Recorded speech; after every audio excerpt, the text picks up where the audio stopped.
Alright, babe, let's start today with honesty. Who is better at handling social events while fasting? Me or you? Absolutely, it's me. You, on the other hand, you need a whole strategy session before any birthday party. I can't lie, social events while fasting can be dangerous. One auntie offers you jollof rice and your fasting discipline is gone. Or when the waiter passes by with small chops and you start negotiating with the Holy Spirit.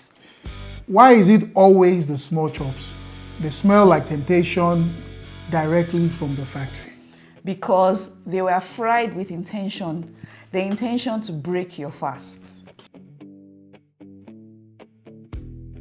That's why we're doing this episode. How to fast and still enjoy weddings, birthdays, dinners, events, and life without feeling awkward or pressured. We're fasting together, stronger forever, bonded by the trials we weather. Welcome to the Fasting Together podcast. I'm Kele, and this is my amazing wife, Ada. Hello, everyone. If this is your first time, welcome. This podcast is all about fasting, mindset, discipline, relationships, and doing hard things together. And today's topic is a big one because fasting is great, but life doesn't pause. There are birthdays, weddings, baby shower, Friday hangouts. And you shouldn't feel like fasting is stopping you from living your life. You just need a strategy, a loving, simple, confident strategy. And trust me, after today, you'll walk into any event like a fasting ninja. Unshakable, focused, with your destiny intact. You know the drill. You're at an event, everyone is eating, and suddenly you become the center of attention. People act like you're committing a crime by not touching the rice. They'll be like, are you sick? Are you dieting? Are you okay? Do you want some water? Should we get you something soft? It's funny, but it's also pressure. So the trick is to have a simple confidence response. Yes, if you hesitate, people think they need to rescue you from your own fasting. And the aunties, they won't back down until you have swallowed something.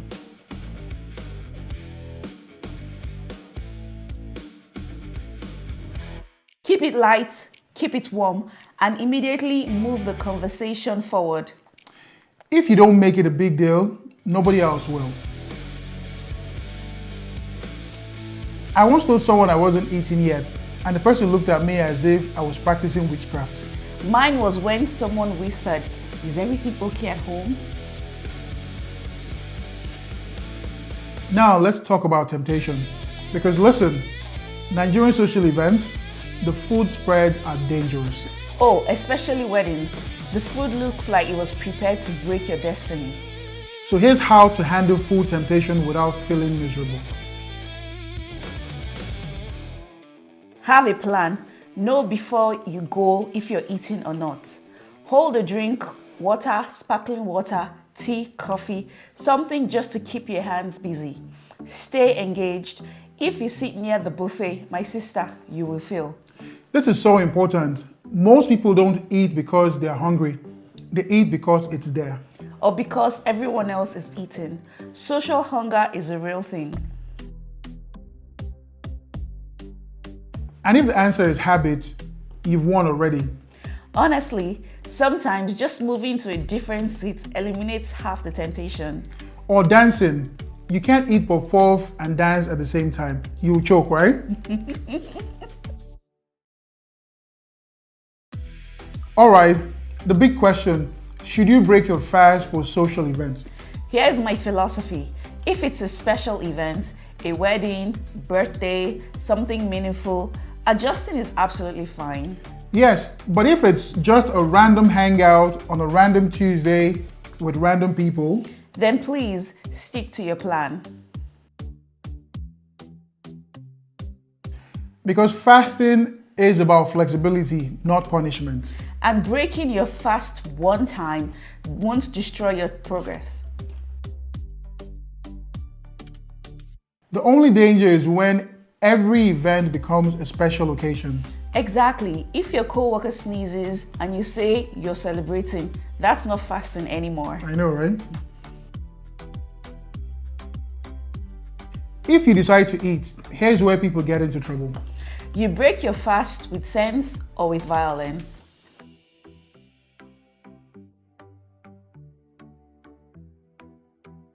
This is the difference between feeling amazing versus feeling bloated and sluggish later.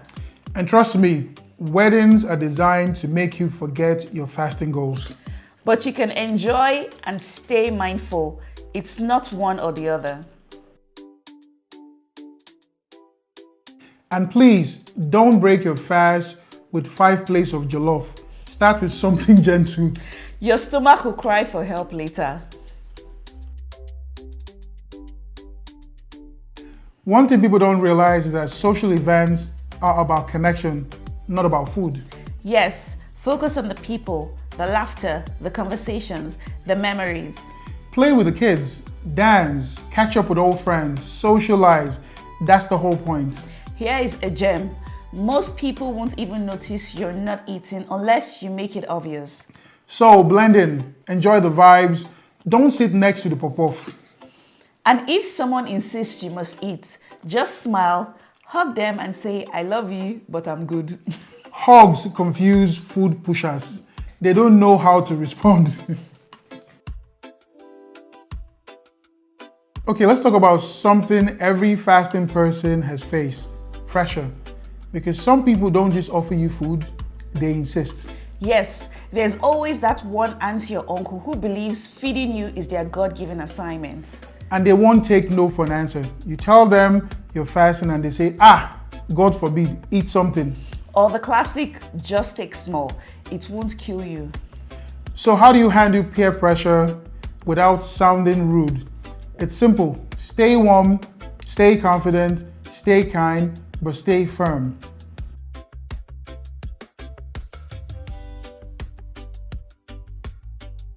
One line I love using is, I appreciate you so much, but I'm honestly fine.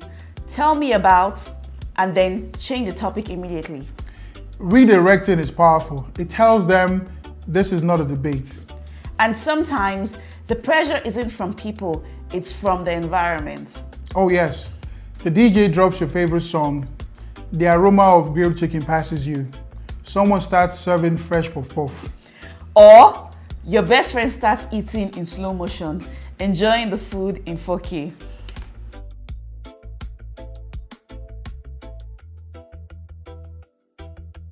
One trick I use is stepping outside for 1 minute. Sometimes that alone resets your mind. And let's not forget unexpected surprises, like when you arrive and realize the event is basically a food festival. Yes, you came to greet someone, but you enter and there are 7 buffet tables. When surprises happen, don't panic. You're in control. You choose your response. Exactly. Fasting is not a cage, it's clarity, and clarity gives you options. And if all else fails, remember, the moment you leave that event, the temptation disappears, but your discipline stays with you. Discipline is always greater than temporary craving every time.